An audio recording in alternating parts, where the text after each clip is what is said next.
Assalamu alaikum wa rahmatullahi wa barakatuh to the students of the Haidh Masterclass and to all those who have joined the Haidh Masterclass now. Like I discussed and informed you last week or in the last lesson, Dr. Arif Basa, a senior gynecologist, has joined us. The information that he has provided to us is in the form of a pre-recorded audio, which will be played to you. He will discuss the medical perspective on menstruation, menopause, and postnatal bleeding. Thereafter, we will compare the medical perspective or contrast the medical perspective to the Shari'i perspective.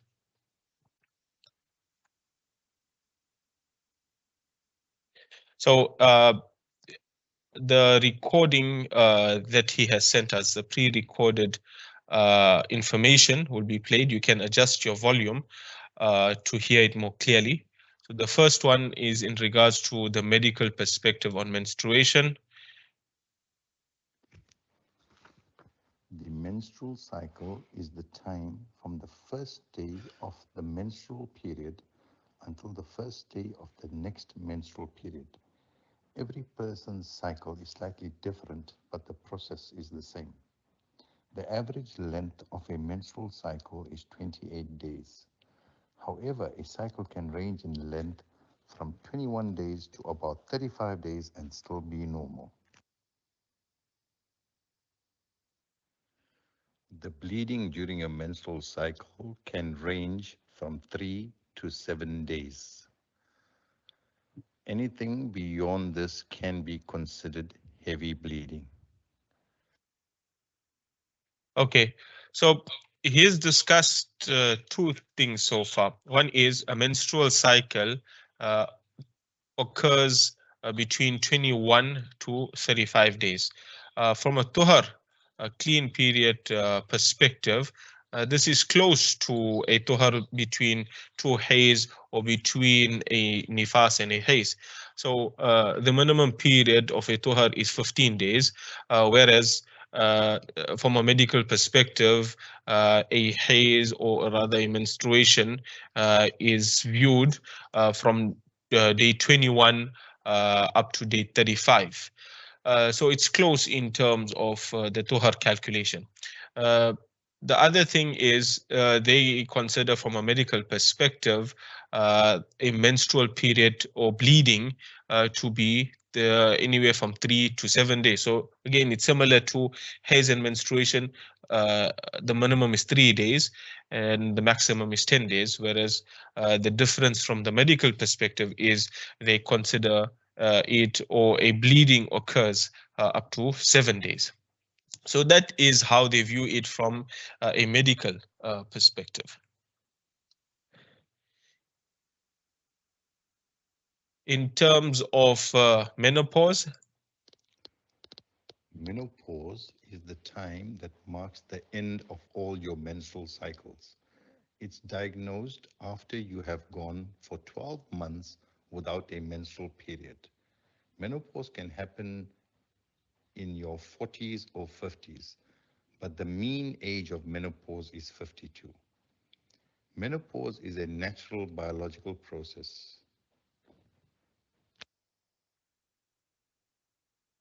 The diagnosis of menopause can also be confirmed by doing specific blood tests. Okay, so in terms of menopause, it can happen early and it can happen late, but usually it occurs when a woman is 52 years of age. From a Shari perspective, we discussed that the menopausal age is 55 lunar years, which is equivalent to 53 solar years and 4 months. So again, it's not far off from the Shari determination of the menopausal age.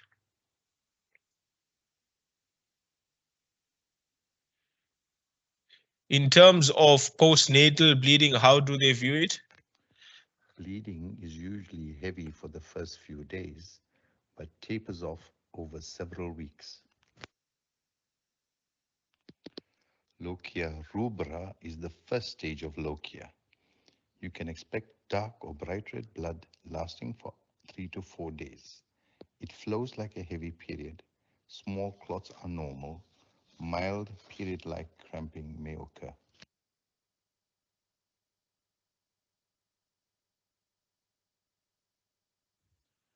The next topic is post-delivery bleeding, also called lochia. Lochia is vaginal discharge after childbirth. It consists of blood, mucus, uterine tissue, and other materials from your uterus. The bleeding often lasts for around 4 to 6 weeks, but could last up to 12 weeks after your baby is born. Every person is different, but generally the lochia follow a similar progression in color and volume. It begins as blood before tapering to a whitish mucus. Lochia is dark or bright red for at least 3 to 4 days. The flow is heavy and you may also pass small clots. After about a week, lochia is more watery and transitions to a pinkish brown color. The flow is lighter and you may not fill pads as quickly. Finally, after about 10 to 14 days, lochia changes to a creamy yellowish white color. The next stage is lochia serosa. You can expect to see pinkish brown discharge that's less bloody looking. It is thinner and more watery than lochia rubra. This lochia can last for 4 to 12 days. The flow is moderate and there is less or no clots. Lochia alba is the ALBA is the last stage of lochia. You can expect a yellowish white discharge, little to no blood, light flow or spotting, and it lasts from about 12 days to 6 weeks. No clots are seen in lochia alba. Please note that lochia or post-delivery discharge and bleeding can last for up to 6 weeks in majority of patients. However, some patients can have traces of lochia for up to 12 weeks after delivery. Yeah, so from a medical perspective, there are 3 different stages that are discussed. There are different colors that are looked at to determine early or late, etc. But usually the bleeding of lochia lasts up to 6 weeks. This is from a medical perspective. From a Shari perspective, it is also close in terms of number. Where it is around 40 days or close to 40 days. So again, you see some similarities there, but from a medical perspective, it can go further up to 12 weeks. So this is just to show you and give you an overview on how doctors view it from a medical perspective and how it is viewed from a Shari perspective. From a Shari perspective, it is very strict in terms of numbers.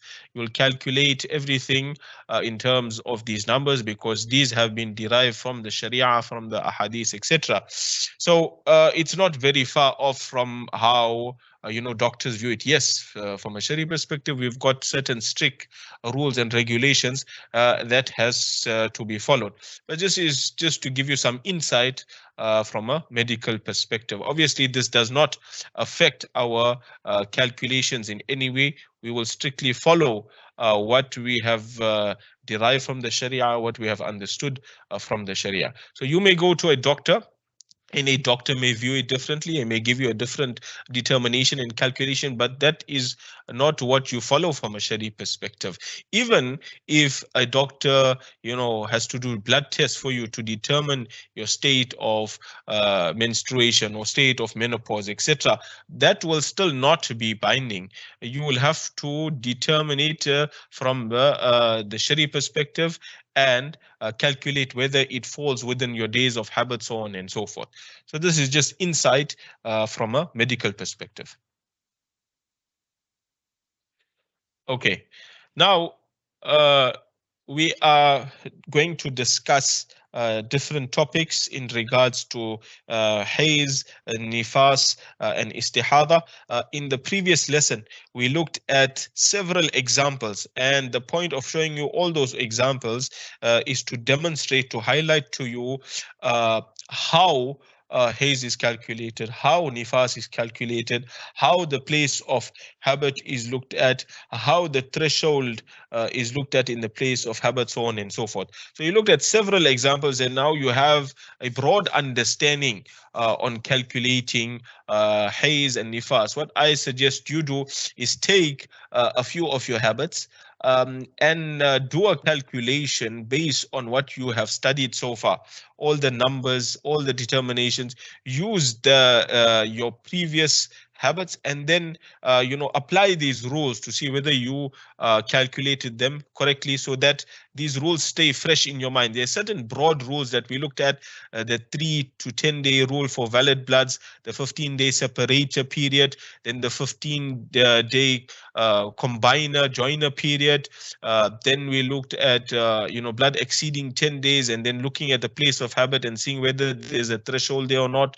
And if there isn't a threshold, or if it doesn't exceed 10 days, what do you do, so on and so forth. Similarly, in regards to Nifas, we looked at the 40-day period, also the Tuhr Naqis in relation to Nifas, as well as the blood stopping early on during the Nifas period. So these are certain broad rules and principles you have to keep in mind when you're doing the calculation. Now, moving on, we look at rulings of bloods ending, ceasing at the maximum period. This refers to bloods ending at 10 days. The maximum period of Haidh and menstruation is 10 days. So what happens when the blood ends or ceases at the maximum period of 10 days? In the case of Haidh, if the blood, whether the blood is literal or legal, it ends, it ceases at 10 days or more, one will be categorized as pure, even if the blood did not actually stop or ghusl is not yet performed. So a woman is bleeding continuously, and it either stops at 10 days or it exceeds 10 days. Even if she did not take a ghusl, she will be regarded to be pure. Even if the blood did not actually stop, she will be regarded to be pure. What does it mean by pure? Obviously, if she's got blood, she's still not pure because there's blood that has exceeded. But when we speak about purity here, we speak about all the laws of salah, all the laws of fast, etc., being applicable to her, and in regards to conjugal relations, that is permitted from that point onwards. So even though a ghusl has not taken place at that point in time, all the laws are applicable to her, and she is permitted to engage in conjugal relations. In regards to Nifas, in the case of Nifas, if the blood, whether the blood is literal or legal, ends, ceases at 40 days or more, one will be categorized as pure, even if the blood did not actually stop or ghusl is not yet performed. Similarly, so she is experiencing a Nifas for a first time or a second time. Once the blood stop at 40 days or it exceeds 40 days, she is regarded to be pure, even though ghusl has not yet been performed. In other words, all the laws of salah, fast, etc. Is applicable to her, and she is permitted to engage in conjugal relations. By the maximum time simply passing 10 days or more, or 40 days or more, one will be categorized as pure. Again, what does it mean by pure? It means that all the laws of Sharia, etc., will be applicable to her from that point onwards. Now, in regards to conjugal relations after the maximum period, in other words, it is 10 days or it is 40 days or it's exceeded that period, is she allowed, is she permitted to engage in conjugal relations? So we said it's permitted for her to do so. The ruling is it is preferable to delay engaging in conjugal relations until ghusl is performed. However, it is still permissible to do so before performing ghusl. So yes, there is permission for her to engage in conjugal relations. However, it is still mustahab. It is still preferable for her to delay it and then engage in conjugal relations. Nonetheless, permission is still there if the blood has exceeded the maximum period of 10 days in the case of Haidh and 40 days in the case of nifas. Now, in regards to salahs after the maximum period, see, we're discussing the maximum period, then we're going to discuss before the maximum period, and then we're going to discuss before the habit that is before the maximum period. So there's three different angles we're going to look at it from. Now we're just discussing one angle, which is at or after the maximum period. So now a woman is bleeding, she is spotting continuously, and it is 10 days. She has ended her period.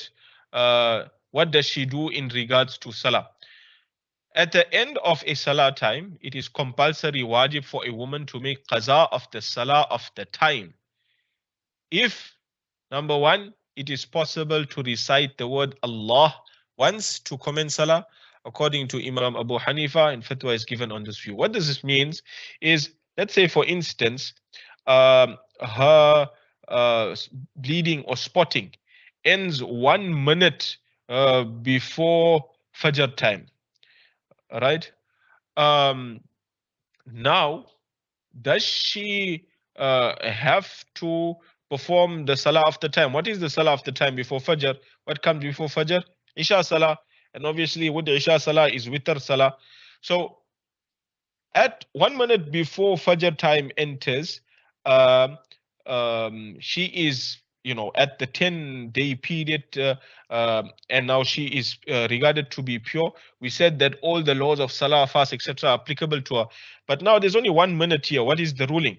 The ruling is that if the time permits her to recite the word Allah. And why the word Allah? Because that is the word that is used to commence salah, to start salah. So if it is possible for her to say that word, number one, then she has to make qaza of the salah of the time, right? So what is the salah of the time? It is Isha and witr salah. So if it is possible for her to say the word Allah, she has to make qaza of Isha and witr salah, because at the end of the time she is clean and she is pure. So the Subh Sadiq time currently is 4:25, right? So if at 4:24:59 seconds, right? 4:24:59 seconds. In other words, 1 minute before the Subh Sadiq time, she is pure. Or rather, let's say 4:24:55 seconds, right? She is pure, and now it's possible for her to say the word Allah once at least. Saying the word Allah once at least is will take you perhaps 2 seconds or so. So now, before the Subh Sadiq time entered, she is regarded to be pure. What is wajib upon her? What is compulsory upon her? She has to make qaza of the Isha and the witr salah, right? Now, the second view is that if it is possible to recite the words Allahu Akbar once to commence salah, according to Imam Abu Yusuf, then qaza must be made. In other words, the only difference Imam Abu Yusuf is making from Imam Abu Hanifa is the word Akbar. So again, you could add 1 more second there, perhaps 3 seconds. There's not much difference. But the fatwa is given on Imam Abu Hanifa's view, where you look at the duration it takes to recite the word Allah, right? Now, if it is possible to recite the word, so this is one aspect, reciting the word Allah, and then looking at the time. Now, the second aspect is, if it is possible to recite the word Allah once to commence salah and to perform ghusl, this is in addition, then it would be compulsory wajib to actually commence and perform the salah of the time. So let's take the same scenario, right? Subh Sadiq is at 4:25 currently, all right? At 4 o'clock, her 10-day period ends, right? and it is possible to have to obviously recite the word Allah once, or even the word Allahu Akbar once, and to perform ghusl. Some women, it takes them 5 minutes, some it will take them 10 minutes, some more, depending on the situation, right? But here there's ample time. 4 o'clock, she is clean at 10 days. It's possible for her to recite the word Allah, and it's possible for her to perform ghusl. So now she must actually commence the salah. So let's say it takes her 10 minutes, right, in total. So at 4:10, she must start making qaza of the Isha, or rather she has to actually perform, not qaza, she has to actually perform the Isha salah, and she has to actually perform the witr salah. That is compulsory upon her. In the first situation, we said, listen, there's only 1 minute left, right? She can't actually perform ghusl in that time. So because she can't do it, it will be compulsory and wajib upon her to make qaza of it later on. But in this scenario, it is possible for her to perform it in the time, so she must start it. She can't say, you know what, I'll do it later. No, she has to commence it, and she has to do it at that point in time. If it is not possible to recite the word Allah once, to commence salah and to perform ghusl, it is not compulsory, wajib for her to make qaza or actually perform the salah of the time. All right. So let's say, like in this scenario that we've given, 4:25 is Subh Sadiq, right? And at 4:59 she became pure. Now she needs maybe 2 seconds to look at this, the duration of saying the word Allah. Then in that case, there is no qaza necessary. And if we go further back and say, she was pure at 4:20, she became pure at 4:20, but it's possible for her to recite the word Allah. So there we know, in that case, she has to make qaza of the Isha and Witr salahs later. It's not wajib and compulsory for her to actually commence the salah in the time, because it is not possible for her to actually perform a ghusl in that time.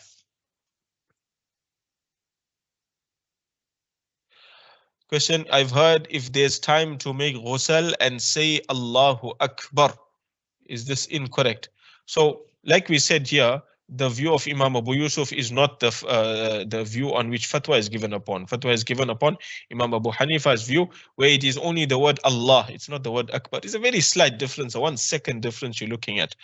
But the essence of it is, if it ends at the maximum period, and number one, it is possible to recite the word Allah before the time expires, qaza of the salah of the time must be made. In our example, qaza of Isha and Witr must be made. Second, if it is possible to actually perform ghusl as well, then it is wajib and compulsory to actually commence the performance of the salah in the time. You cannot say, I'll do it later.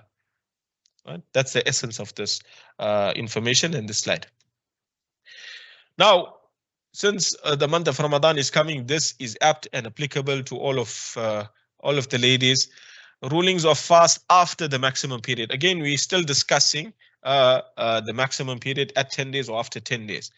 If the blood ceases at the maximum period before the time of Fajr enters, even if it is a moment during the month of Ramadan, right? So let's say, again, in the same example, Subh Sadiq is currently 4:25, and at 4:20, or even if we say 4:24:55 seconds, right? She became pure at 10 days, at the maximum of 10 days. Now, we know that the fast starts from Subh Sadiq onwards. Now, what is her status in regards to fast? So the fast of the next day will be valid. In other words, she has to keep the fast of the next day from Subh Sadiq onwards. And in regards to Isha and Witr salahs, we discussed the entire details of that in regards to, the word Allah and then ghusl, etc. Obviously, in this example, we'll have to give maybe 10 minutes or so, or 15 minutes or so. And if that is the case, then she has to make qaza of the salahs as well. So Subh Sadiq is at 4:25, right? And she became pure again at, let's say, 4 o'clock. What is the status? Obviously, here we'll have to look at the previous slide. She can recite the word Allah, she can perform ghusl, she must actually commence it in the time. But let's say it's not possible to actually perform the ghusl, to commence the salah in the time. She'll make qaza of it later on. But in regards to the fast itself, can she fast? Yes, she can fast. In fact, she must fast because she was pure at the end of the time before Subh Sadiq entered, before the Fajr Salah entered. So here the question is, does she need to make ghusl? So ghusl has to only be made immediately if the time permits you to actually commence the salah. So if the time actually permits you to commence the salah, then you have to make the ghusl and actually commence the salah. But if the time doesn't permit you, you do not have to make ghusl immediately. Will Fajr and Isha be qaza in that case? So remember, Fajr and qaza will become qaza. Fajr and Isha will become qaza if it is possible to recite the word Allah. That there's no doubt about it. But if it is also possible to make ghusl, then added to that, it is compulsory and wajib upon you to actually commence performing the salah in its time before Fajr enters.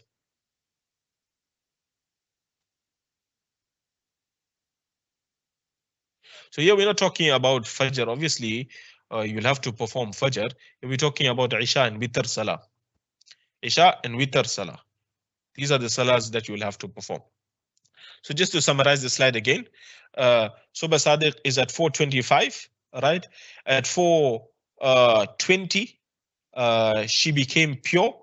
What is her state in regards to salahs and fasts? So obviously the salah of the time is still what? It's still Isha and obviously Witr Salah. And the rule is, if that you can pronounce and recite the word Allah in that time, then you have to perform, you have to make qaza of those salahs. But if the time added to that permits you to perform ghusl, then it's not qaza. You have to actually do it now before it actually becomes qaza. And added to that, the fast automatically, because at the end of the time at 4:24:59 seconds, you were pure, right? Fajr automatically, fasting for the next day is valid, possible, and you must actually keep it the next day. Okay.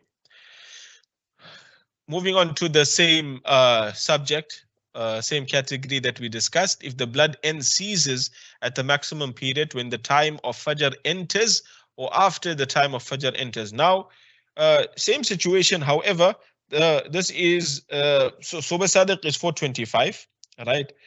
And then at 4:24:60 seconds, or 4:25 itself. In other words, when Subh Sadiq entered, when Fajr entered. Now, what is the situation in regards to fast? So on the point, on that specific time when Subh Sadiq entered and Fajr entered, can you or do you have to fast the next day? Is that fast actually valid? The fast of the next day is not valid. Why? Because at the final time, that is just before Subh Sadiq, you were not categorically pure. The time actually ended just after that. Therefore, the fast of the next day is not valid. You cannot actually keep it. Added to that, it is not compulsory to make qaza of the Isha and Witr salahs. Why? Because at that last moment, 4:24:59 seconds, you were still not pure. You were impure. You only became pure at 4:24:60 seconds or 4:25. Because you were not pure at the final time of that salah time, there is no fast for you. And added to that, there is no qaza for the Isha and Witr Salah, because at the final time of that Isha time, you were not actually pure. You were still impure.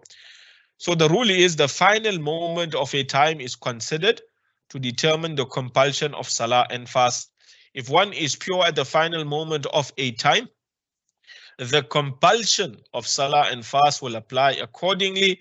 However, if a woman's hayd commences at the final moment of a time, the compulsion of the salah and fast fall away. So on the flip side of it, she was completely pure.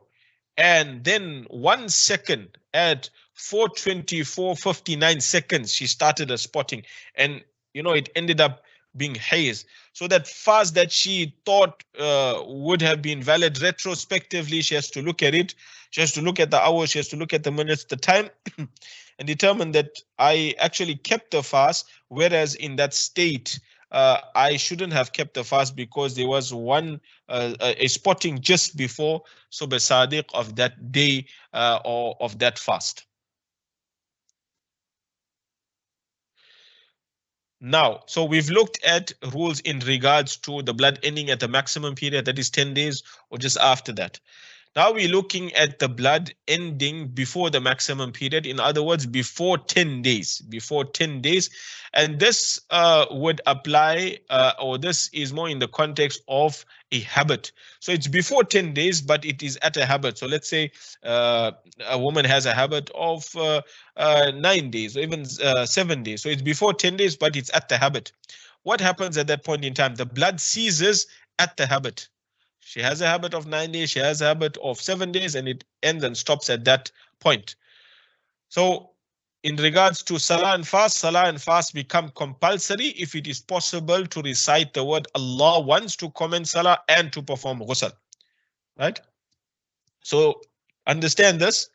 7 days is a habit or 9 days is a habit, it stopped. What does she do? Right? The salah and fast only become compulsory upon her. Firstly, first condition must be possible to recite the word Allah, and secondly, not or, and secondly, it must be possible for her to perform ghusl. So you can reach an approximate with this. Perhaps it could be 5 minutes, perhaps it could be 10 minutes, perhaps it could be 15 minutes, depending on a woman's state and circumstance. Right?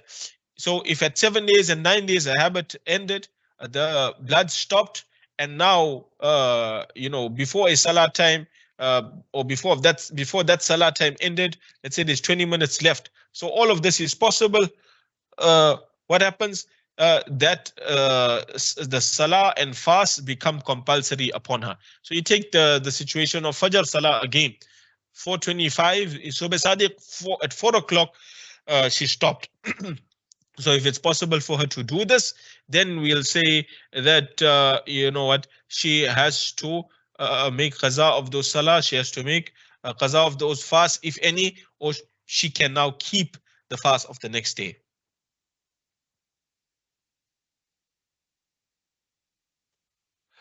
If a woman's hayd starts during the fasting time, is it advisable for her to do some action that breaks a fast to show she's not fasting? No.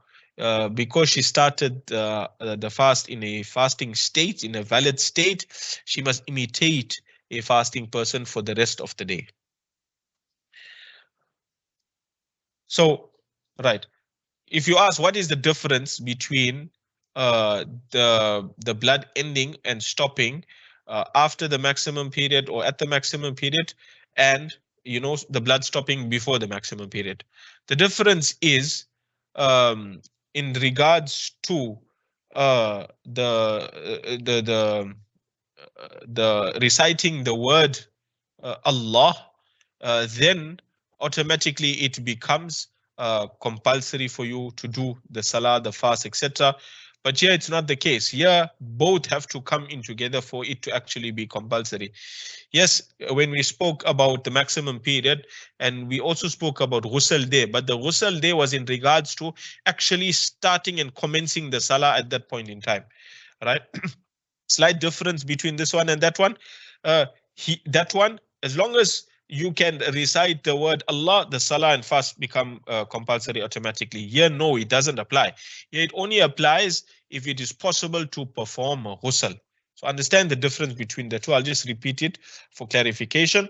If the blood stops at the maximum period of 10 days or more, and it's possible to recite the word Allah once before the salah time expires, then it is compulsory to make qaza of the salah of the time. All right. In this situation where it stops before the maximum period, before 10 days at the habit of either 7 days or 9 days, and it is just before the salah time expires, and it is possible firstly to recite the word Allah, only then it is not compulsory to make qaza of the salah of the time, unless it is also possible to perform ghusl in that time. Then only it will be compulsory for her to make qaza of the salahs of the time and fast, etc. So there's a slight difference between the first one at the maximum period and the second one at the habit before the maximum period. So this ruling of imitation, etc., comes later on.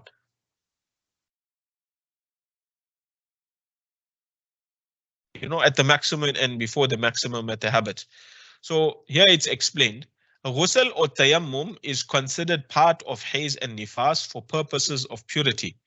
Therefore, if enough time does not remain to recite the word Allah once to commence salah and to perform ghusl, qaza of the salah of the time is not compulsory, and neither is the fast of the next day valid before the time of Fajr enters.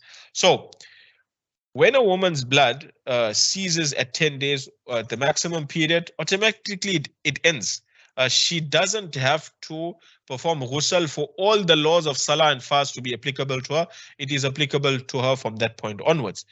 Whereas if the blood stops before 10 days at the habit of 7 or 9 days, then she is not automatically categorized as pure. She has to do something to exit that state. And what is that? It is either ghusl or it is either tayammum. So we take the example of Fajr and Subh Sadiq again. For 25 is Subh Sadiq, and at 4:20 the blood stops, and this is before 10 days. This is at the habit of 7 or 9 days. Does she have to make qaza of the salah of the time, that is Isha and Witr salahs, and can she fast the next day? So this is just 5 minutes before. So the condition is it must be possible for her to recite the word Allah once and to actually perform ghusl. In this 5-minute period, it may not be possible for her. If that is the case, then there's no qaza of Isha and Witr salah. And added to that, even though it's 5 minutes before Subh Sadiq, she cannot keep the fast of the next day. Why?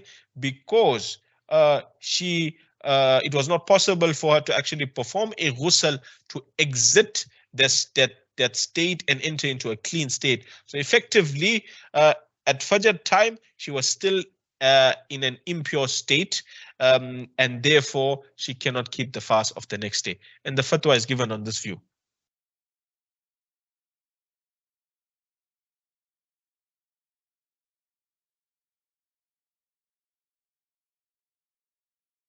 Right, so the question here is regarding the maximum period. Would this be for istihada? My confusion is this, that what if she stops 10 minutes before 10 days exactly? So if she stopped 10 minutes before 10 days exactly, then the first situation of at the maximum period won't apply. There we're talking very specific in regards to 10 days. Right? If it is before that, then these rules of at the habit, because now a habit would have changed. If it was, let's say 7 days, it would have changed now to, let's say 9 days and some time. So the first situation applies specifically to a maximum of 10 days. Anything earlier than that, these other rules will apply, where it must be possible to recite the word Allah and to perform ghusl for the salah of the time and for the fast of the next day, etc., to be valid. Okay, now when we talk about ghusl, what are we referring to? Are we referring to a woman taking her own time to perform ghusl, doing all the acts of ghusl? What are we referring to? So this includes the preliminaries of ghusl, like getting water from a well, taking off one's clothes, finding a private place, etc. Just everything necessary and required for ghusl. And in regards to the acts of ghusl, what does it cover? It covers the obligatory farz acts of ghusl only, that is cleansing the nose, gargling the mouth, and pouring water over the entire body once, just the farais.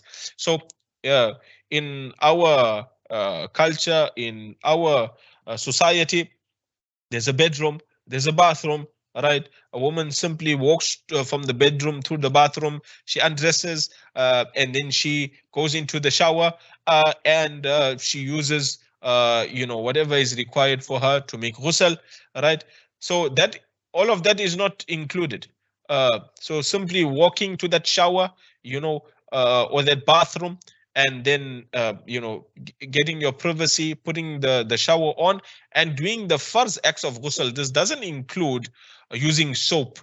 This doesn't include using shampoos, etc. It's just very specific to what is absolutely required to fulfill a farz and obligatory ghusl. So that could be, some people that live in villages, for them it may be different. They have to go to the dam, river, fill the buckets, come back home to a private place, so on and so forth, and do ghusl. For them it may take longer. For you living in this type of society, it may be shorter. So it is all based on circumstance. For some people it could be 5 minutes, some 10 minutes, and some it could even be 20 minutes or even half an hour, depending on how they actually do ghusl. So one has to calculate and determine the time of ghusl accordingly, and then determine whether the fast can be kept or not for the next day, and whether or not qaza of the salah of the time has to be made or not. Okay. Now remember, we are talking about at the habit before 10 days. So 7 days, 9 days, etc. Right? Now we talk about conjugal relations. What happens in regards to that? So we said in regards to the maximum period at 10 days, if the blood ends, it's permissible for a woman to engage in conjugal relations without actually performing ghusl. Why? Because the maximum period takes her out of that state. She doesn't have to actually perform ghusl to come out of that state. But if it stops before 10 days, then she has to actually do something, and that is ghusl to actually take her out of that state. So what is the rule in regards to conjugal relations? So it's not permissible for a woman to engage in conjugal relations until, number one, she performs ghusl, or number two, she performs tayammum, depending on her circumstance. If she does a ghusl or tayammum, depending, then it is permitted for her to engage in conjugal relations with her husband. So whether it is 7 days, whether it is 9 days, she cannot engage in conjugal relations until ghusl, etc. is performed. Now, let's say a woman was given a talaq, a divorce. How will this apply, right? So a husband gave a 1 talaq or 2 talaqs or 3 talaqs to his wife, and now she has to observe the iddah period of 3 menstrual cycles, right? So first cycle gone, second cycle gone, she's at the 3rd cycle and it's finished, right? So remember, when a husband gives 1 or 2 talaqs to the wife, then there's the option of revoking the talaq, the divorce. So now the husband knows the habit of the woman, and he knows, today at this time her cycle is ending, and then he phones her and he tells her that I'm revoking the divorce, and she tells him that no, my 3 menstrual cycles are finished, are complete. But then he asks her, have you taken ghusl? And then she says no. Then at that point in time, it is possible for him to revoke it. Why? Because she hasn't exited the state of menstruation completely. She only exits when she actually performs a ghusl. So this example is just to highlight that before a maximum period at the habit, a woman doesn't actually exit the state of menstruation until she actually performs ghusl. However, if a woman did not perform ghusl al-tayammum, she may engage in conjugal relations once a qaza of a salah actually becomes compulsory, wajib upon her. So the question is she not going to be permitted indefinitely for the next 5 days, 10 days, hypothetically speaking, to engage in conjugal relations until she performs ghusl? So the answer to that is no. Let's say she overslept, all right? So the blood's actually stopped at night, and then she overslept at Fajr time. Is it now permissible for her to engage in conjugal relations at that point in time? So the answer is yes. Why? Because a qaza of a salah actually became compulsory and wajib upon her, she missed the Fajr Salah, right? And obviously she slept through sunrise, etc. So when that happens, then it's permitted for her to engage in conjugal relations. So one of two things have to happen. Is when the blood ends at the habit, she either makes ghusl, it's permissible for her to engage in conjugal relations, or a salah actually became compulsory upon her. Thereafter, it's permissible for her to engage in conjugal relations. Now we looked at the maximum at 10 days. Then we looked at before the maximum at the habit. Now we're looking at before the maximum and before the habit. So there's three different states: at the maximum 10 days, before the maximum at the habit, and now before the maximum and before the habit in terms of number. So the rulings of the blood ending, ceasing before the habitual number of Haidh days. If the blood ceases before the habit after 3 days or more, salah and fast become compulsory if it is possible to recite the word Allah once, to commence salah and to perform ghusl. So this is like the same scenario, the way the blood stops at the habit, right? So when the blood stops at the habit before 10 days or before the habit and before 10 days, the same rule in regards to salahs and fasts apply. That is, it must be possible for her to recite the word Allah once and to actually perform ghusl for that the salah of the time to be compulsory on her, and to actually be categorized as clean and pure for the next day to keep the fast. The difference here is in the next paragraph. However, in regards to conjugal relations, it is not permissible for a habitual woman until the habitual number of Haidh days have passed, as a precaution, even if she perform ghusl due to the strong possibility of the habitual number of Haidh days remaining. So this is the slight difference. So let's say her habit is 7 days and the blood stopped at 5 days. Naturally, what does she do? She makes ghusl and she continues with the salah, etc. And looking and keeping in mind all these conditions of reciting the word Allah and performing ghusl. But is she now permitted to engage in conjugal relations? So the answer to that is no, she is not permitted. Why? Because of the strong possibility of the habitual number of days returning or remaining.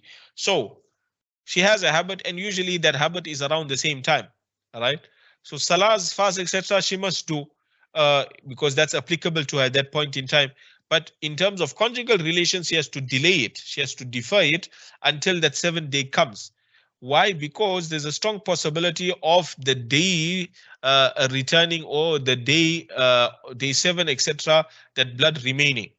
So in this case, it is not permissible for her, and she has to defer to that point in time. So the question is asking, who is categorized as a habitual woman? So we discussed this in the earlier slide. A woman who experiences a valid Haidh and tuhar once, or one of them. She experiences either a valid Haidh once or a valid tuhar once. So the first time you do that, you categorize as a habitual woman. So generally speaking, every woman out there would be categorized as a habitual woman, unless now she has become a menopausal woman. We discussed that previously as well.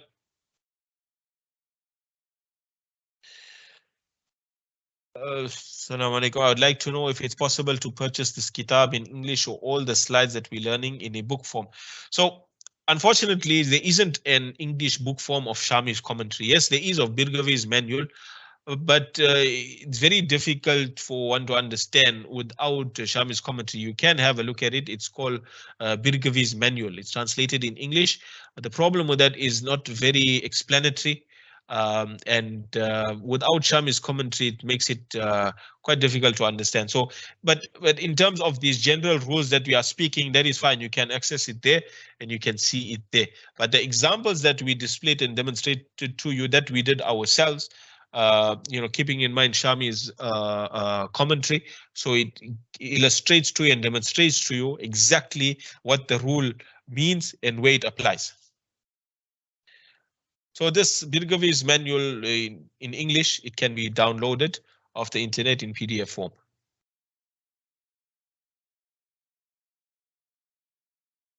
Okay, so let's look at it in terms of a chart. This situation where a woman is not permitted to engage in conjugal relations before her habit, until her habit comes and until her habit appears. So a woman has a 10 days haze habit. She spots for 3 days, then she is clean for 6 days. All right. So look at the chart there. So the stars show you that is her habitual place of habit. She spots 10 days, but on this occasion, she only spot 3 days, 1, 2, and 3 at the start of the month. Then she was clean for the rest of the days, the rest of the 6 days. So what is the rule here? She'll obviously perform ghusl and continue as normal in terms of salah, fast, etc. But in regards to conjugal relations, because this is the habit, before the habit, she must wait till 10 days, as there is a strong possibility of the bloods returning. That is why it's not permitted for her to engage in conjugal relations before the habit. Result, she will make ghusl and perform salah on day 3. However, it is not permissible for her to engage in conjugal relations until day 10 has passed. In regards to iddah, it will end at the blood ceasing on day 3. So look, everything else will apply as normal. If her 3-day cycle of her 3rd cycle in the case of divorce ended there, it ends there. This is only a matter of conjugal relations. Unfortunately, I haven't come across any good English books that cover the methodology that Birgavi explains and the methodology that Shami explains. We do have intention to formulate a book on all that has been discussed here. But yeah, unfortunately, there hasn't been one that's translated. The only one that I am aware of is Birgavi's one in English. Besides that, it hasn't been properly, there hasn't been any English books formulated according to this methodology. So let's look at a second example in terms of nifas in regards to conjugal relations. A woman has a nifas habit of 40 days. She spots for 20 days, then she's clean for 19 days, or you could even say 20 days, right? So what's her habit? 40. But on this occasion, it's 2020 or 2019, right? So first 20 days she spotted, and then she's clean for the rest of the month, the rest of the 19 or 20 days, right? Can she engage in conjugal relations after day 20? This is the 2nd child or 3rd child. No, she cannot, but yes, she'll perform ghusl and continue with salah, fast, etc. She has to wait until day 40 and then determine what has actually happened, and thereafter she can engage in conjugal relations, not before that, because there's a strong possibility of the habit remaining. What is certain to us is the habit, and therefore we cannot follow what is uncertain. That is the habit actually changing unless the full period has passed. So the result is she'll make ghusl and perform salah on day 20. It is not permissible for her to engage in conjugal relations until day 40 has passed. In regards to iddah, it will end at the blood ceasing on day 20. If you throw in a curveball here, and let's say she, a woman that was issued with a talaq, she's observing the 3rd menstrual cycle. On day 20, she performed her ghusl, and then her husband phones her and says, you know what, I'm revoking the talaq, I'm revoking the divorce. And then she says, you know what, you can't do that because I perform ghusl. All right. But then she spots within that 40-day period on day 10 or even day 11, within that 40-day period. So now she's in a bit of a problem because the husband revoked the divorce. Retrospectively, she was actually in, actually, this is an incorrect example because we are talking about nifas, we're not talking about haze. But nonetheless, if we have to take this scenario as a haze scenario, right? And he revoked it, let's say on day 7. And then she took ghusl and the 3rd cycle ended. And then retrospectively, now she actually spotted on day 9. So the habit actually changed. So you would say that the husband revocation of talaq was actually valid. And even though at that point in time she wasn't aware of it, the revocation is counted and she is still the wife of the man. So now it all comes down to the diyanat and the religious nature of the woman. If she understands these laws and she understands the effect of the revocation, then she'll follow that, and she'll understand she's still in nikah and not out of nikah. Otherwise, she makes another nikah to someone else, that nikah would not be valid. So you see how the calculation of Haidh precisely and correctly affects everything. It affects your iddah, it affects talaq, it affects your marriage, and the generation to come thereafter, whether they will be counted as legitimate or illegitimate children, depending on how you calculated that menses. Okay, so we discussed blood ending at 10 days, blood ending before 10 days but at the habit, and blood ending before 10 days and before the habit. We discussed the various rules in regards to salah, in regards to fast, in regards to the timing, etc., and how that affects one in regards to the performance of salah and keeping of fast. Now we're discussing the bloods ending before 3 days. So we started from 10 and we're coming down. The blood ending and ceasing before 3 days. Right?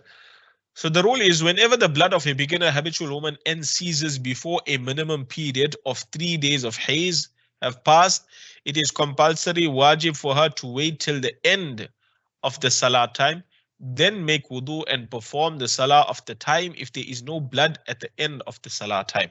Right.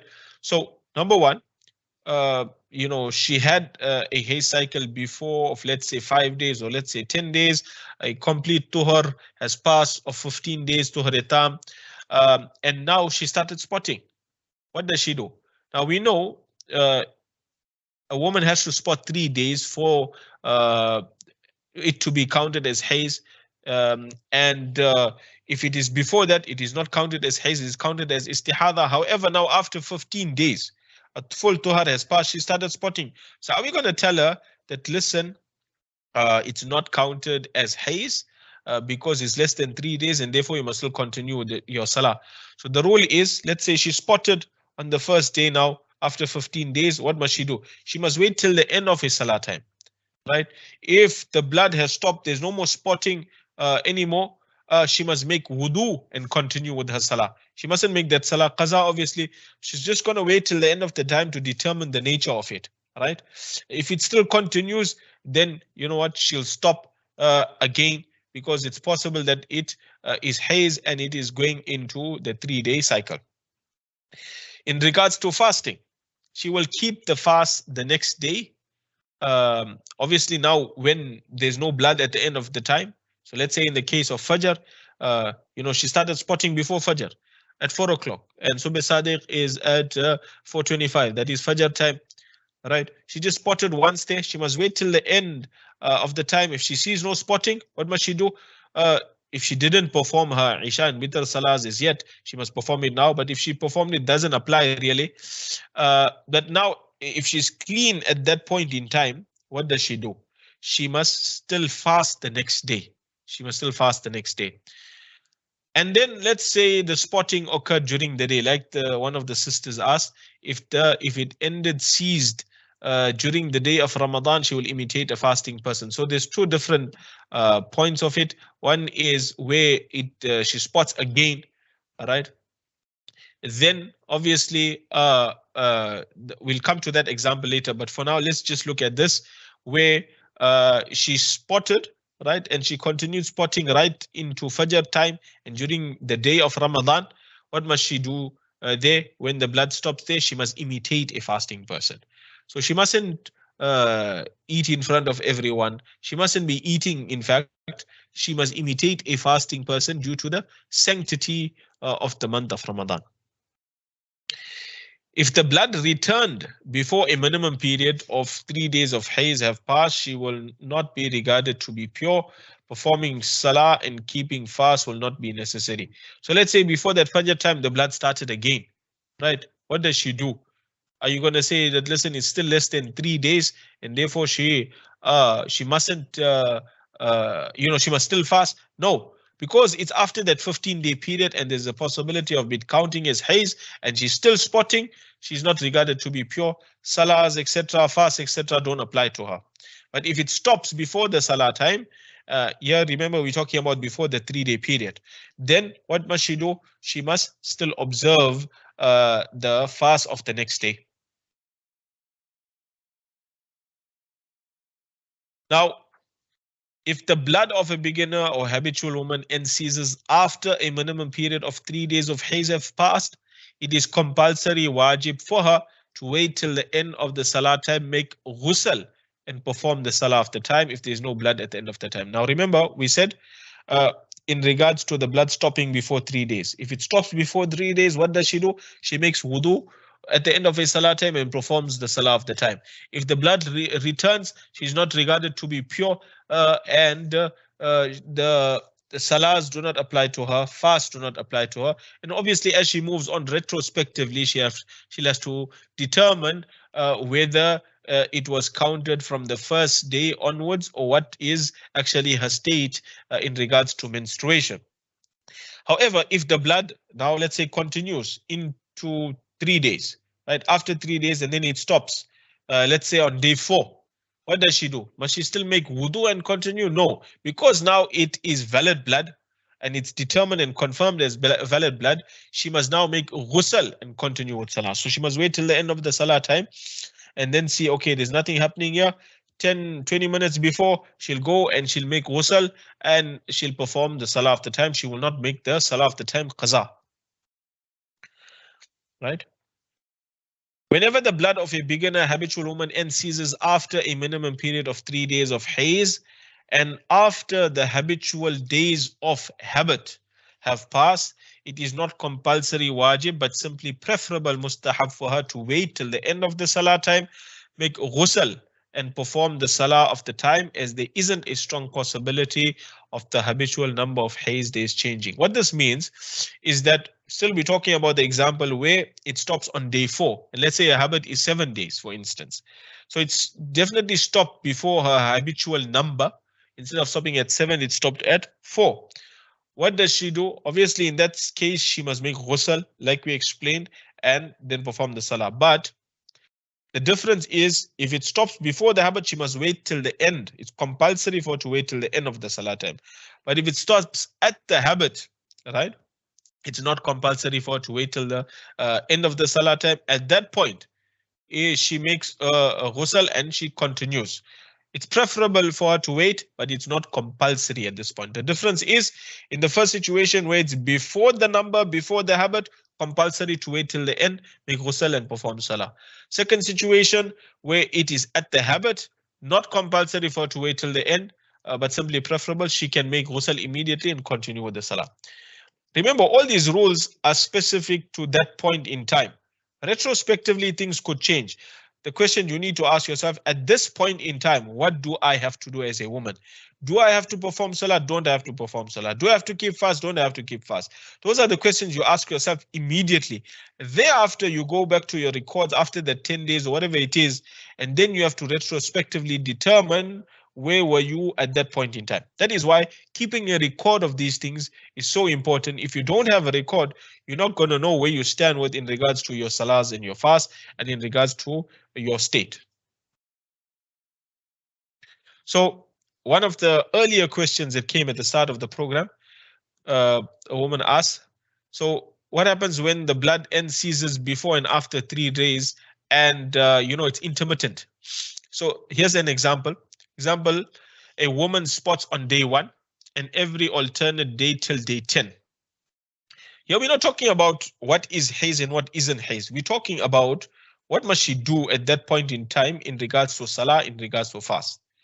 So on day 1 she spots, right? Because she spots on day 1, obviously after a 15-day period, to her period, she will not perform salah or keep fast.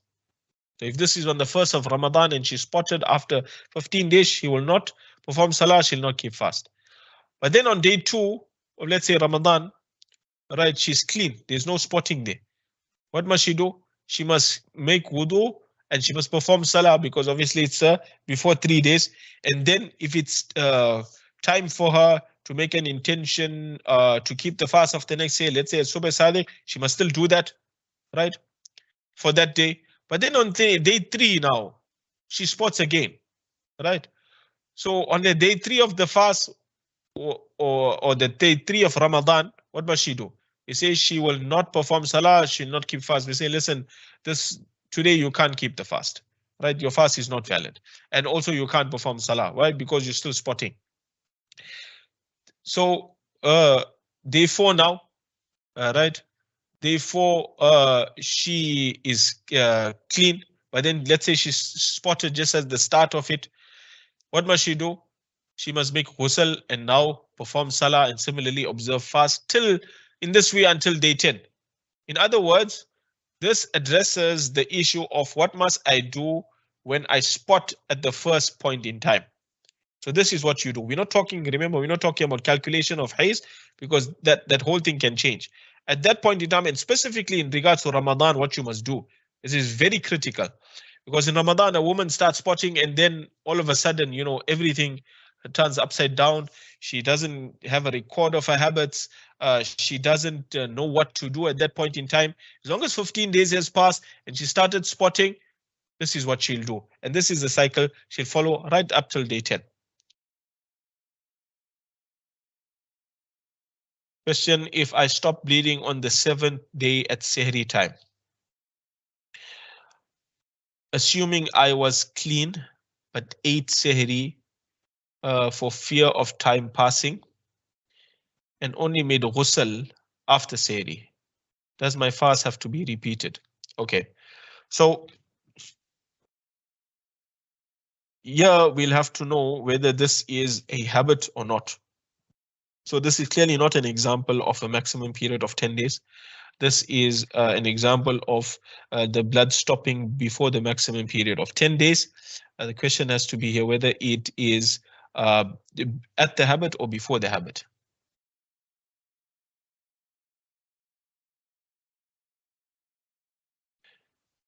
Right? Because we have to determine now whether you have actually exited the state of menstruation or not. Right? So let's say it is at the habit, right? 7th day at the habit. Obviously now before Sehri time, before Subh Sadiq, before Fajr enters, you have to see whether you fulfill that duration of reciting the word Allah once and performing ghusl. So let's say it's just 5 minutes before, and obviously that will not suffice, that will not be enough for you to recite that word of Allah once and to perform ghusl. In that case, we'll say that Isha Salah and Witr Salah, qaza of it is not necessary. And we'll also state that at the end of Sehri time, you were still in an impure state.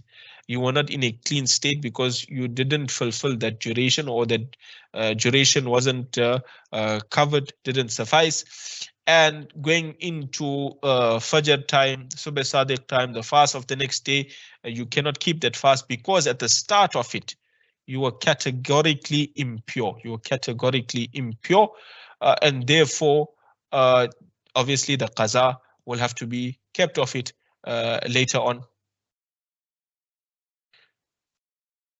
So if you ate before Sehri time, etc., because you were still in an impure state, the laws, firstly, of fasting into Fajr time will not apply to you.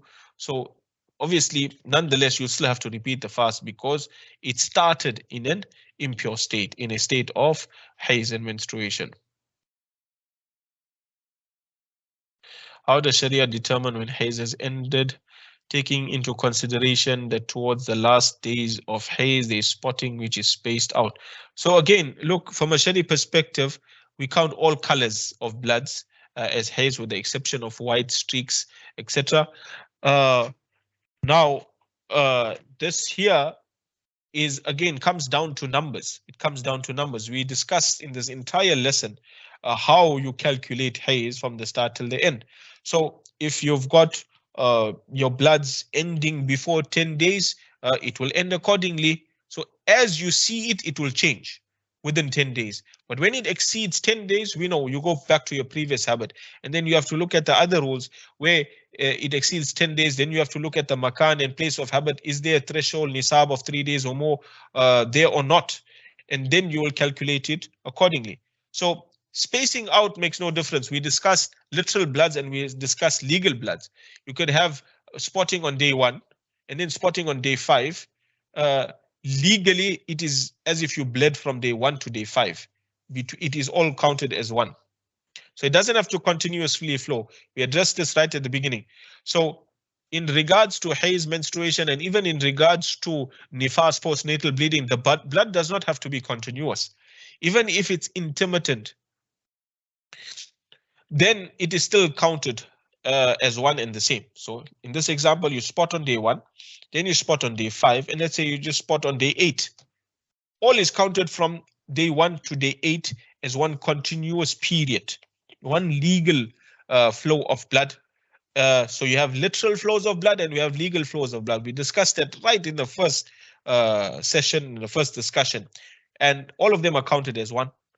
So that is why a lot of the laws, many of the laws here in regards to menstruation, etc., are retrospectively determined and calculated. You may not know at that point in time, but we're discussing now what do you do on that day 1 in regards to Salah, number 1. Number 2, later on, when you determine actually what were the days of Haidh, you will then retrospectively determine whether or not there's any qazas to be made or not.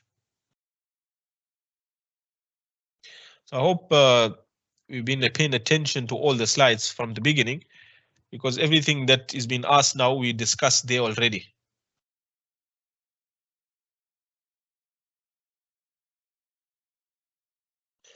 Is it wajib to perform Salah in between when there isn't a flow?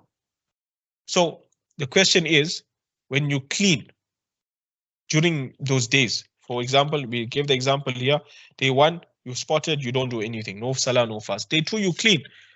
At that point in time, what do you do? The question is, am I just going to sit back and relax and say, you know, it's the month of Ramadan, I have a gut feeling I'm going to spot tomorrow? It doesn't work like that.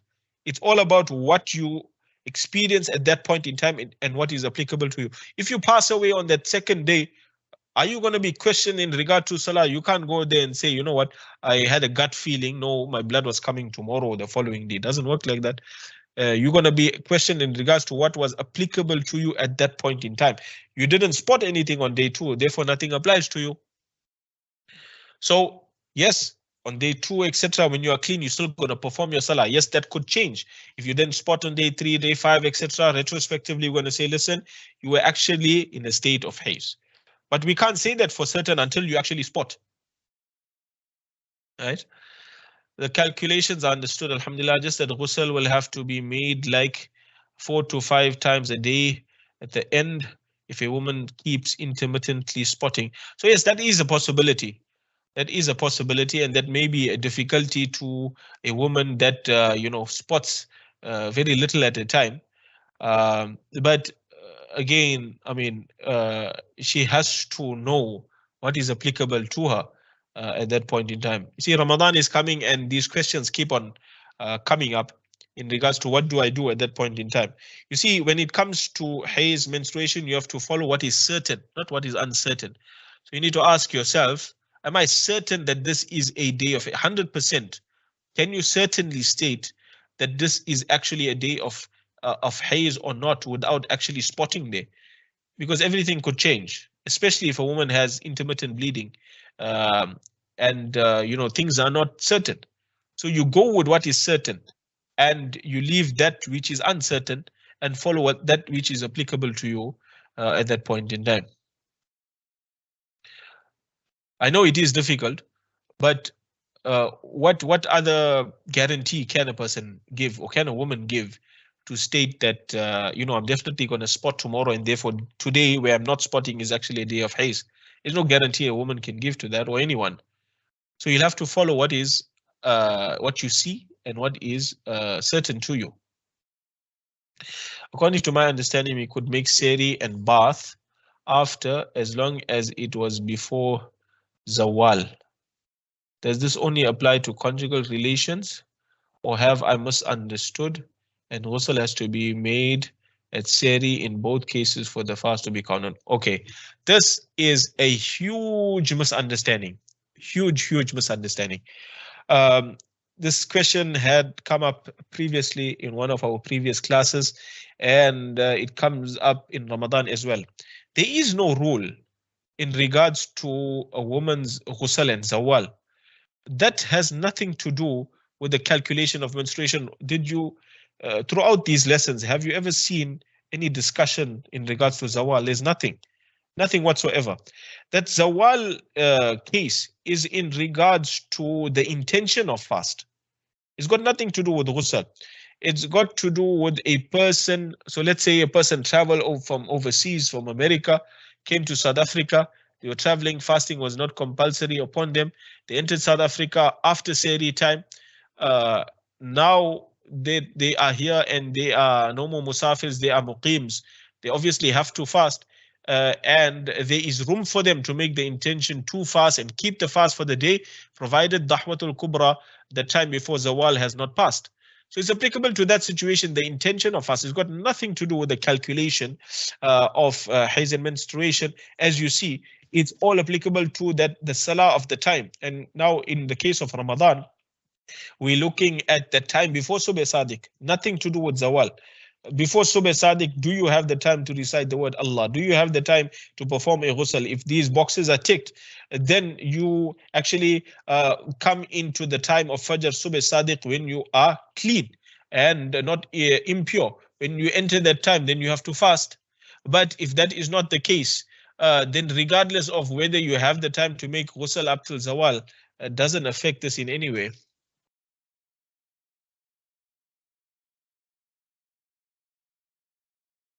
So remember, we are discussing the masail in regards to Birgavi's manual or Shami's commentary of Birgavi's manual Manhalul Waridin. And this is purely based on the Hanafi madhab. Where this whole discussion here is purely based on what Shami has given us, and he has given us the strongest of opinions. When he has given us the strongest of opinions, there's no need for us to now explore other opinions of other schools of thought, because we have the views available in the madhab, and therefore we follow what is in the madhab. An individual fatwa obtained separately elsewhere, that is not applicable to or doesn't change the discussion in regards to what has been presented to you. If you consult with your mufti individually, that is a separate matter altogether, based on your circumstance, based on your needs. Here, we are discussing the Hanafi madhab and everything related to the Hanafi madhab from its most authentic sources. Okay, moving on. Blood ending, ceasing during nifas. Whenever the blood of a beginner habitual woman ends, ceases during a period of nifas, it is compulsory wajib for her to wait till the end of the salah time, make ghusl and perform the salah of the time if there is no blood at the end of the salah time. So similar to haidh, in regards to nifas, she has a habit, and the habit may have changed during the period and stopped. What does she do? She must wait till the end of the salah time, because there's no minimum period of nifas similar to haidh. She has to wait till the end of the time, make ghusl, and then continue with her salah. Otherwise, if the blood is still continuing, then she doesn't do anything. She cannot perform salah, she cannot observe fast. But if it stops, then she will follow the same situation, wait till the end of the salah time, make ghusl, and then continue. Now we look at rulings in regards to the continuous flow of blood and exceeding the maximum period.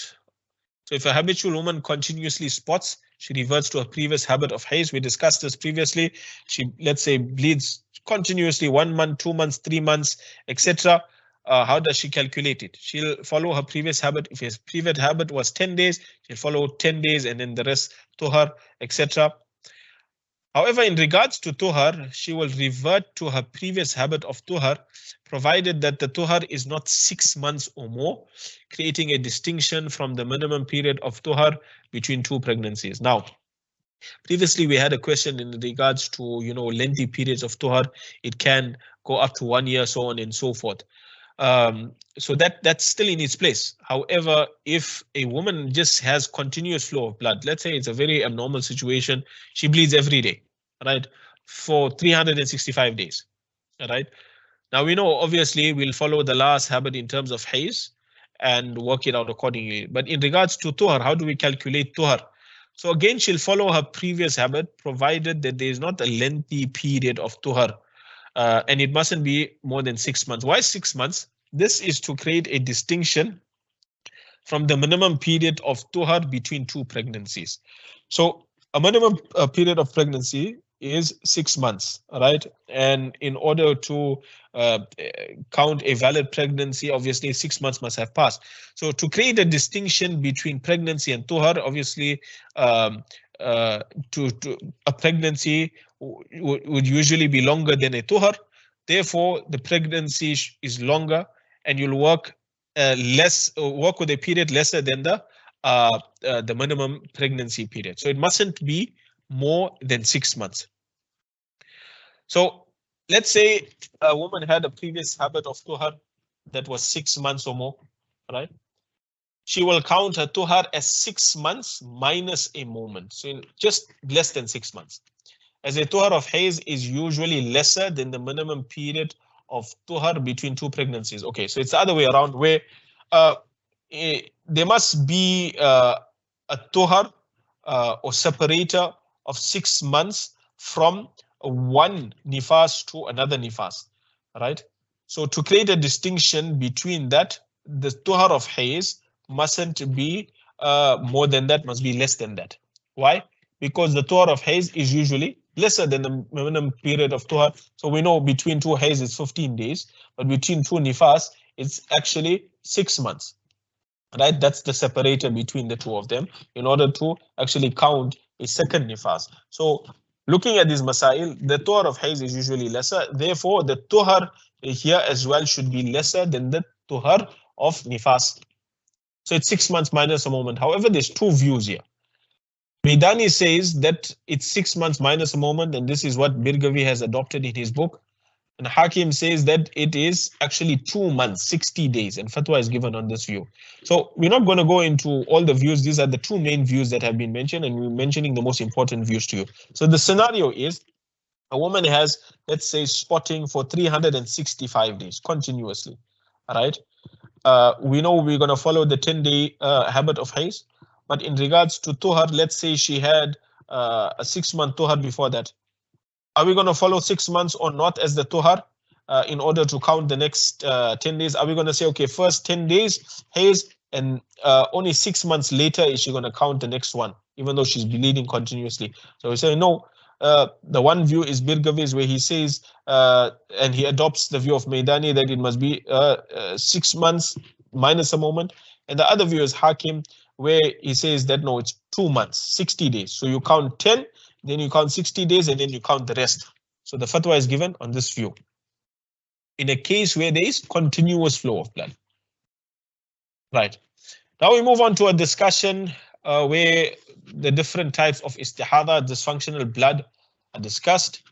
So invalid bloods known as istihaza are of 7 types. So all these bloods that we're going to discuss or point out to you, they are all categorized as istihada, dysfunctional bleeding. The blood spotted by a small girl under the age of 8. So we have a daughter, and then she spots istihaza, no rules of haidh nifas. The blood spotted by a menopausal woman besides pure red and black colors of blood. Again, menopausal woman will have istihada unless the spotting is red and black, in which case it can be counted as haidh. The blood spotted by a pregnant woman who hasn't given birth as yet. So a woman is pregnant, she hasn't given birth. Whatever she spots, that is counted as istihada. The blood that exceeds the maximum period of haidh and nifas till the next haidh. So when you got excess blood over 10 days, obviously that will be counted as istihada. And in the case of nifas, where it exceeds 40 days, that is counted as istihada. The blood that is less than the minimum period of haidh, 3 days. So if the blood fully stops, you didn't see anything thereafter, after 3 days, that is istihada. The blood that exceeds 10 days, and there is a nisab in the place of habit. So we discussed these examples again, where it exceeds 10 days, there's a nisab in the place of habit. The bloods before that or after that will be counted as istihada. Looking at some of the examples in this case, just to refresh your memory, a habitual woman spots 5 days at the beginning of the month. In the next month, she spots 5 days in the place of habit. Then she has continuous flow of blood till the next haidh. But the start, 5. Then she is clean 25. So 525 is a habit. The second month, she spots there 5 days, but then she has continuous flow right till the next month. What do you count as haidh? What don't you count as haidh? We know the rule. When it exceeds 10 days, look at the place of habit. we've got a place of habit there. We count in the 3rd month, we count the first 5 days as hayd and the bloods before that as istihada. So the bloods in the tuhar period or before the place of habit, the 25 days, we'll count that as istihada. Result, the blood spotted after the nisab in the place of habit till the next hayd is istihada. Another example, similar situation. She spots 5 days at the start of the month, then she's usually clean for 25 days the rest of the month, but now she is actually clean for 27 days. And then she spots 3 days, basically 3 days in the place of habit, and the rest she has continuous flow of blood. So the blood will definitely exceed 10 days. What's the rule? Look at the place of habit. Here we've got nisab, 3 days in the place of habit. We count that as hayd. Similarly, moving on to the next month of the 3rd month, you'll count day 3, 4, and 5 as the place of habit as hayd and everything else as istihada. So here you got the number change and you also got a place shift, right? So basically, when you got a nisab, everything else is istihada. The blood spotted after the nisab in the place of habit till the next hayd is istihada. The 7th type of invalid blood of istihada is the blood that exceeds 10 days and a nisab was not actually seen in the place of habit. Here we're getting a bit technical just to understand istihada from different points of view, right? So it exceeded 10 days. You don't literally see the blood there, but there's legal blood there. So this is the example where a habitual woman spots 5 days at the beginning of the month. In the next month, she spots 1 day before the place of habit on day 30. Then she is clean for 5 days in the place of habit. Then she has continuous flow of blood. So looking at the calendar, first 5 days she spot. The rest of the month she's usually clean for 25, but now she's clean for 24 days. And then on day 25, day 30 on the calendar, she spots, basically 1 day earlier. She doesn't spot at all day 1, 2, 3, 4, 5 in the next month. And then she has continuous flow of blood. What's the rule? This has appeared after Tuhar Tam, and this is Tuhar Naqis situation. We combine all the bloods between that period and count it as 1. So the blood would actually exceed 10 days. When we do that, we look at the makan, place of habit. We've got a makan here, but there is a nisab of legal bloods and not literal bloods. So we count those first 5 days as hayd and the rest of istihada, what is before it and what is after it. The result is the blood exceeded 10 days and a nisab of 3 days or more was not actually seen in the place of habit. Although a nisab is considered legally in the place of habit, the spotting on day 30 and the spotting after the place of habit from day 6 is istihada. We're showing you this because it came in Shami's book, and these are the examples he has shown. And similar example, the only difference in this one is that there was actually spotting in the place of habit, but less than the nisab. However, if you consider the legal bloods there on the 2nd calendar, it is all counted as 1. So you may have literal bloods at less than 3, but you still got legal bloods. The result is the same. The result is the same. Everything is counted as the first 5 days, 3 legal blood, 2 literal blood. That's hayd, and the rest is istihada. And the last one that we come to is the blood spotted after the maximum habit and period of nifas. So similar to what was just discussed now, that will be counted as istihada. That brings us to the end of today's discussion. There's one announcement before we terminate. We'd like to try and get to the end of this class as soon as possible. So we've discussed majority of 80% of everything, or even 90%. There's just a little bit left. We're trying to wrap up. So on Saturday, inshallah, we will have a class, same time, around the same time for 1.5 hours. An email will be sent to you to just inform you again that the class will be taking place on Saturday. We'd like to wrap up by Saturday, if not latest Monday, inshallah. That brings us to the end of today's class. Jazakumullahu khaira. Subhanallah bihamdik. Subhanakallahumma bihamdik. Ashhadu an la ilaha illa anta nastaghfiruka wa natubu ilayk.